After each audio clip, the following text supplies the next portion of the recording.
Welcome to HogvilleNET Hoops. It is Friday, November 28th. We are in the middle of your Thanksgiving holiday weekend. I know some Arkansas fans probably a little frustrated after the basketball results last night against a top five ranked Duke team in Chicago, nationally televised, CBS, 80-71. Arkansas had its chances, and we've kind of seen this play out in November and December last year. And so far, no wins against ranked teams in November, and that's how it's going to finish November. Arkansas finishes the month 5-2. So we're going to give some. We had a post game show that we did live last night after the game. If you haven't seen that, go check that out. I had some interesting things to say, certainly about Cam Boozer, both positive, but I spent a lot of time on a lot of the things that he got away with. I didn't use this phraseology last night, but I kind of felt like the official says, "All right, Cam Boozer, you get to play with prison rules. Everybody else has got a different, set of expectations." So if you didn't see that, go check it out. I'm just going to follow up. I'm calling it last call on Arkansas Duke. Just some thoughts, some that I didn't share last night, and maybe some others that just kind of reemphasizing some things as Arkansas moves forward now with another big game. As you turn the page to December, moving into next week, in a big home game against a top 10 ranked and undefeated Louisville squad. But before we do that, and we're going to spend most of our time today on recruiting, this will be a brief segment, and this is intel. This is new intel, and I'm going to connect a few things here because we don't like to look back in the rearview mirror, but in this case, we need to because it sheds some light on John Calipari's thinking in terms of what his final move was with Baba Aladdin, the reclassified 2026 top 10 rated 5-star, the 6'10" combo forward, ultra talented offensive player, big guard skills, big wing as it projects probably to the pro level. A 3-4 combos, how I saw it for the college level. And if he came to Arkansas, but he picked Maryland in the final hours after we said for a while that Arkansas was the leader there. We felt like that.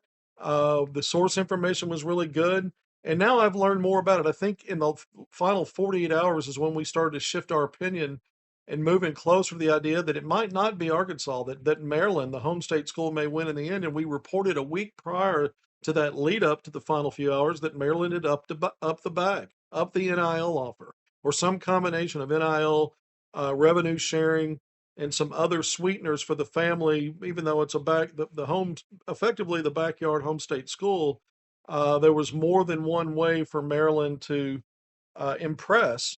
And at the end of the day, Maryland wins out. So everybody knows that. And we were coming in with the last bit of intel that we had, that we had a source in Virginia that said, look, it doesn't even look like Arkansas might make the final two. It might be Maryland and Georgetown. Well, that's really technically what was announced at there toward the end on decision day, which was the last day of that week long signing period. But, some of the other information I was getting at the time was I had one source that said Cal refused to budge in the final hours on the NIL offer.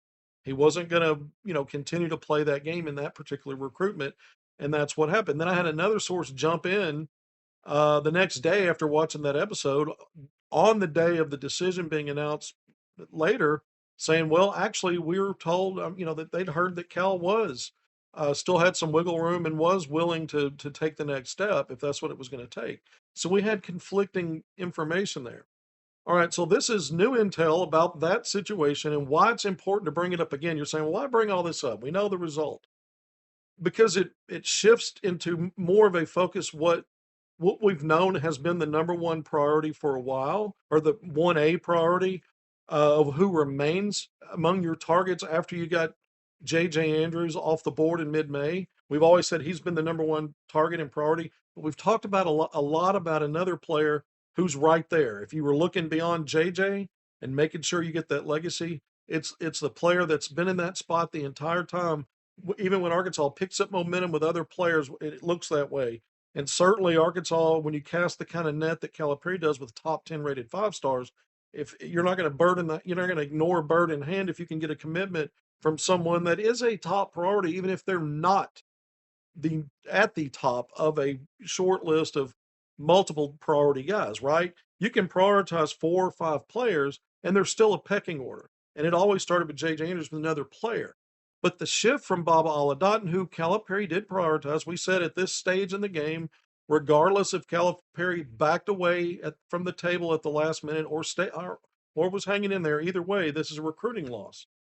Well, my new intel is from sources who are close to Calipari. This is coming from folks close to Calipari, not on the coaching staff, but really sort of a different kind of relationship there, but still close with him, familiar with his thinking on it. And what got back to me from conversations over this past weekend, not the one that we're going into, but the past weekend. Remember, Arkansas blew out this year's version of Maryland Eastern Shore. It was Jackson State on Friday night.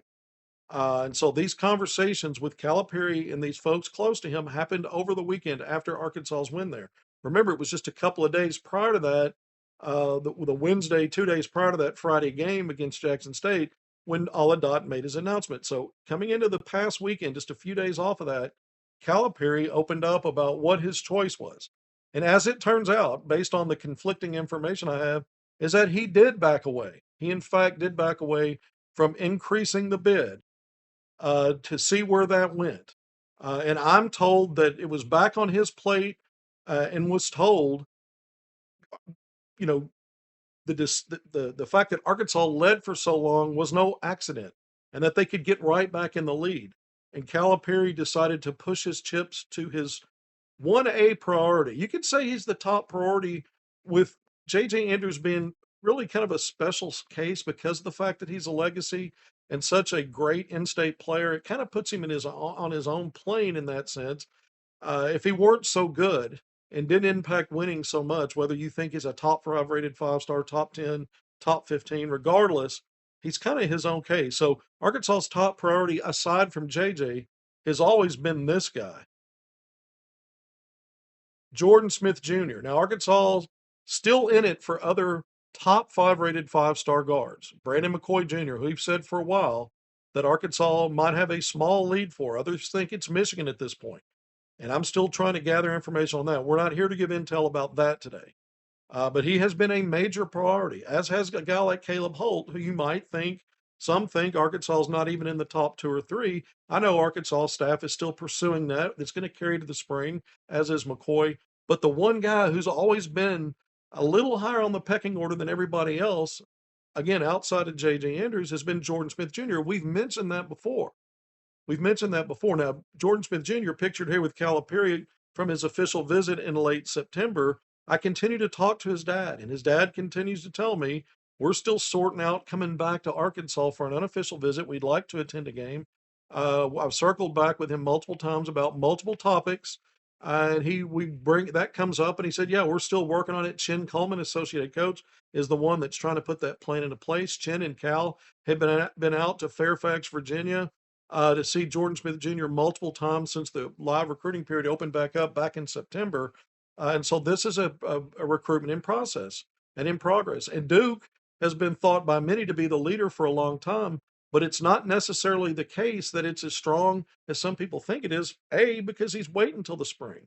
And it may just be because they're keeping their word. They really want to observe the rosters of some of these teams that have made their final 6 list. But it's been thought for a while, teams like Arkansas,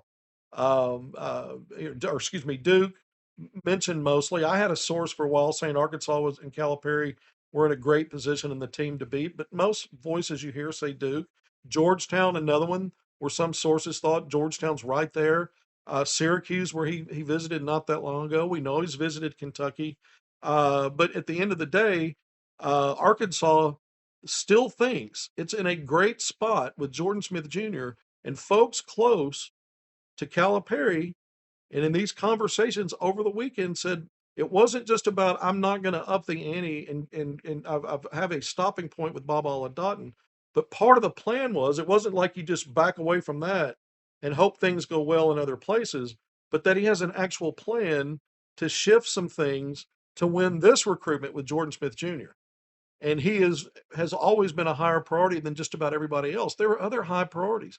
Arafat Diane, until Arkansas and Diane went separate ways, weeks before his announcement, which was also on the final day of that week-long early period. What was that? Wednesday, November 19th, just, a week or so ago. And it's just over a week ago. And so there have been other ones. Again, Brandon McCoy Jr., Caleb Holt. It's not that Arkansas is not still prioritizing those. It's not that Arkansas is in better shape with Jordan Smith Jr. than necessarily, say, a Brandon McCoy Jr. It's just that this is and has been the biggest one, and that the calculation to not up the ante in the final hours and put Arkansas continue to push that envelope to try to win that sweepstakes. Calipari made a calculation that NIL monies would be better served in pursuit of this young man, even though that carries through the spring. And so, I don't know if he would have the same judgment pass on a guy like Brandon McCoy Jr. Because Calipari uh, has a different valuation system for every player. It's individualized. And there may be tiers and categories where some are closer in terms of what he's willing to do and others. But remember last year, Arkansas waited it out through the spring to Nate Ament, and the NIL offer that I heard for him exceeded what really I'd heard for players that Arkansas retained and freshmen that they brought in that are, playing on this current team. Of course, Nate Ament drew it out until the spring and then ended up at Tennessee. And so this was always going to be a spring decision for Jordan Smith Jr., but apparently Calipari likes where he is in this. And I don't think if he didn't feel that way, that he necessarily would have backed away from Aladdin. I don't know that for a fact. Again, repeating, the intel is people in this is a two-pronged part of the intel. It's what Calipari's decision was at the end. Now, the family didn't tell Calipari once he decided he'd had enough. They didn't tell him in the 48 to 72 hours, well, we're moving on now. Arkansas, they were told, okay, y'all are still right there. We haven't made a decision yet, that kind of thing. Arkansas hadn't been notified, and we kept reporting that when we were given updates all the way through that was the case. I'm still wondering what was going to shake out. And that final day, as the day progressed and played out, it became more and more clear that this was going to end up being Maryland, but Arkansas still hadn't heard anything. They knew they were in a dogfight, but the decision was made to back away from escalating the offer anymore, fully knowing that maybe Arkansas still wins that sweepstakes for Aladdin, because the decision was made. I'm going to funnel NIL's money elsewhere, even though it may take a while, even though you may not get the player in the end. That is a real possibility. But at the same time, there is a stopping point with everybody. You have to build your roster the way you think that it is best to be shaped and put together. Now, as fans, as media, anybody that's following college basketball, the talking heads, whatever, other coaches, they can criticize and critique what you've done. It doesn't mean that your plan is the best plan. I mean, Arkansas is still figuring things out right now, especially with some of the portal choices it made. Doesn't recruit as much out of the portal, but even having said that, when you only go 8 deep, every player, when you assemble your roster, whether it's mostly high school or some combination of high school retention, mostly, and then a smaller portion from portal, all of it matters. And so you can critique all day long the decisions and choices. I think at the end of the day, there's some level of you look at decisions to not go overboard and overspend on individuals that you don't necessarily think merit the value based on what else you need to do. But at the end of the day, your results on the court with the decisions you made in recruiting on what you need to do with NIL will be scrutinized. And this is an Arkansas team where the jury's still out on where that goes. But just because the jury's still out doesn't mean you haven't seen quality wins yet. You're going, well, why are you, letting players slip through your fingers? Well, I don't know that the staff looks at it that way. I think they see bigger prizes, win or lose, even though they may have to wait a while. Even if they lose, that's where they want to funnel more of the NIL pursuits. I think the other thing is Arkansas, since Calipari's been hired, we've said and we've verified on our end and have brought it up before. We haven't talked about it as much lately, but Arkansas is in you're not behind really very many programs, if you want to look at it that way, in NIL. It's just been how Calipari wants to do this, not only in terms of how much you shift to certain players, whether it's retention, high school talent, or portal players, but it's almost like it seems pretty clear to me that there's been some, you know, real built-in value in terms of not overspending. And it doesn't mean you didn't get quality, but if you're consistent with that, it's hard to it's hard to argue against that philosophy until the end results on the court and how it plays out with what you brought in prove to not be enough. Last year was a mixed bag as Arkansas dealt with so many injuries. It was hard to judge the quality of the recruiting. It looked really good, and I think it was kind of proof in the pudding because as you had attrition with your leading scorer, your leading assist guy, your leading rebounder, your two top players statistically, you continue to just plug and play. You had plenty of talent, and you had a strong finish. Ended up being a Sweet 16 team. So even though, there's been a few rough patches early here, similar to last year, although you can't blame it on injuries this time, we know that there's not enough proof in the pudding to really attack some of these decisions. So I'm not running a smoke screen for anybody or trying to talk circles around and give a bunch of word salad that everything Calipari's doing is just right. But it's hard to really go into attack mode about some of these decisions. And if the source information was different and it was, yeah, Calipari raised the stakes with Aladat and we just lost, I'd come back and report that too.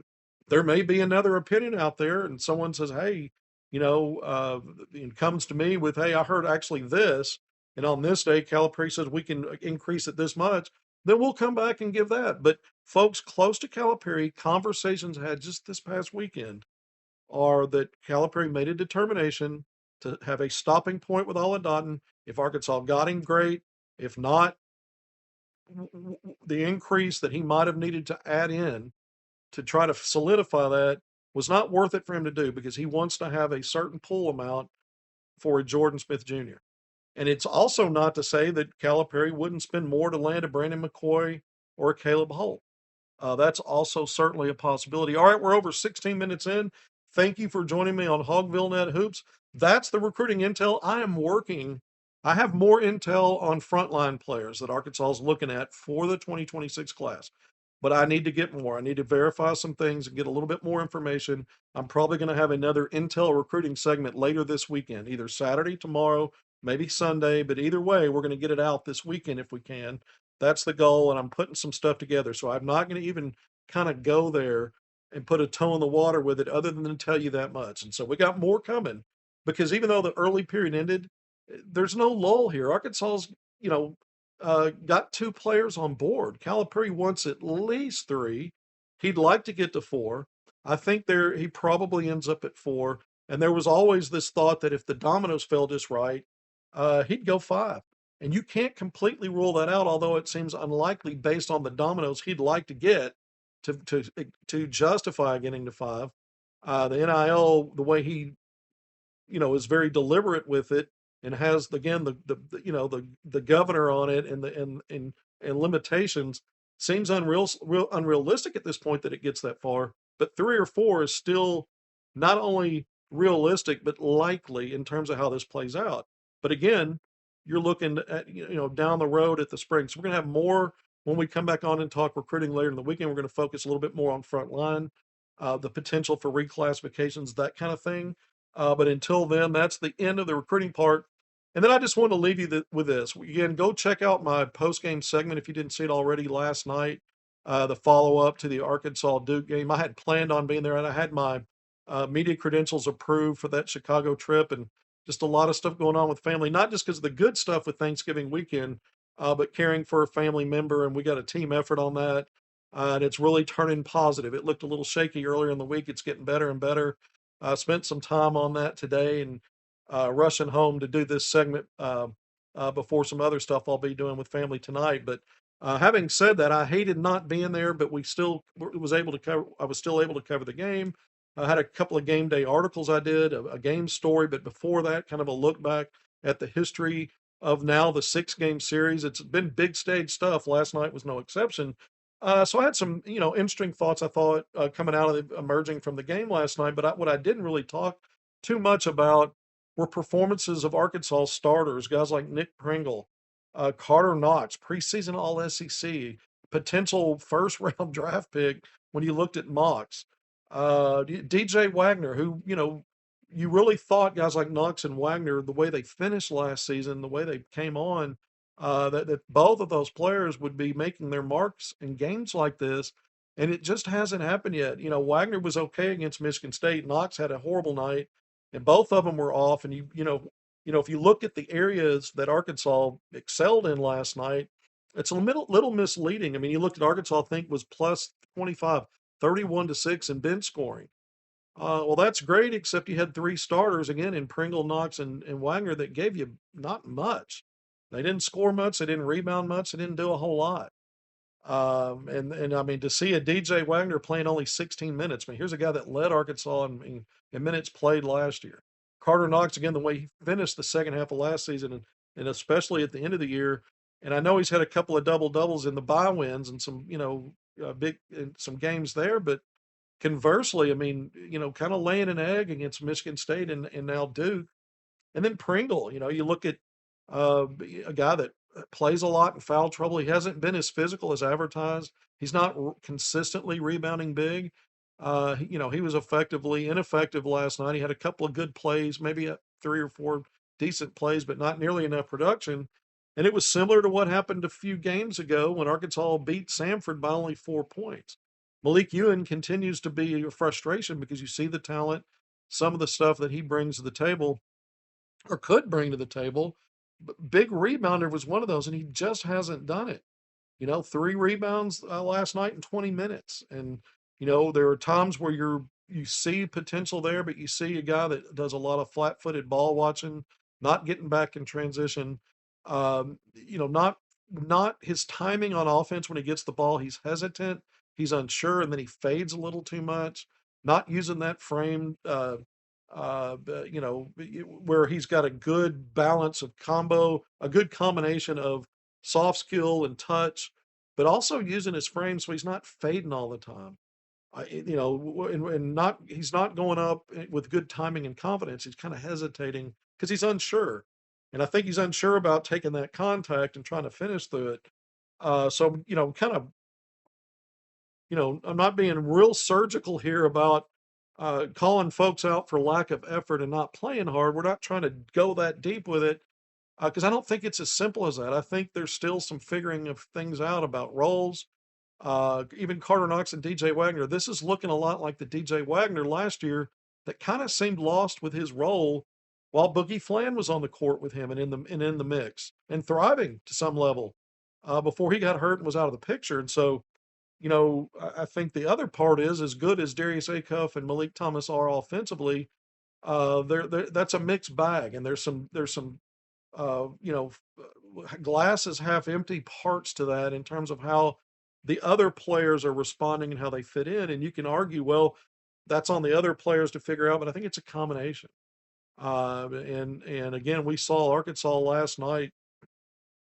When you look at that loaded stat with bench scoring, well, again, uh, you know, Cam Boozer, the starting forward for Duke, had more points than Arkansas's bench. And again, you had three starters for Arkansas. It did very little. Again, I know I keep repeating that, but those stats are pretty resilient the day after.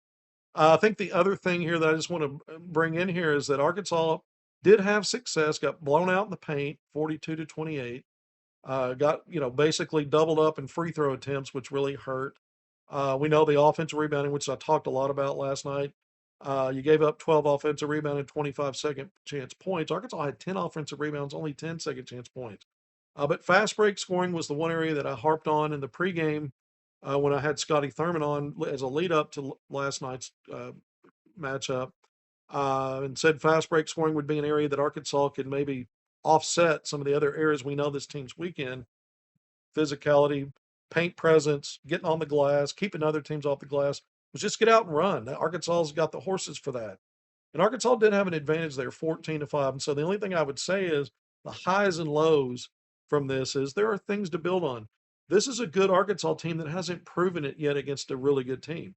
Even in the preseason or the exhibition season, when Arkansas ended up blowing out Cincinnati and Memphis, who are, there's respectable, one of those is a high major now, playing in the Big 12.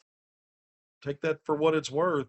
And then Memphis, we know, has been a quality at the top of the mid-major food chain, and you can make the arguments more like a high major kind of program in its basketball.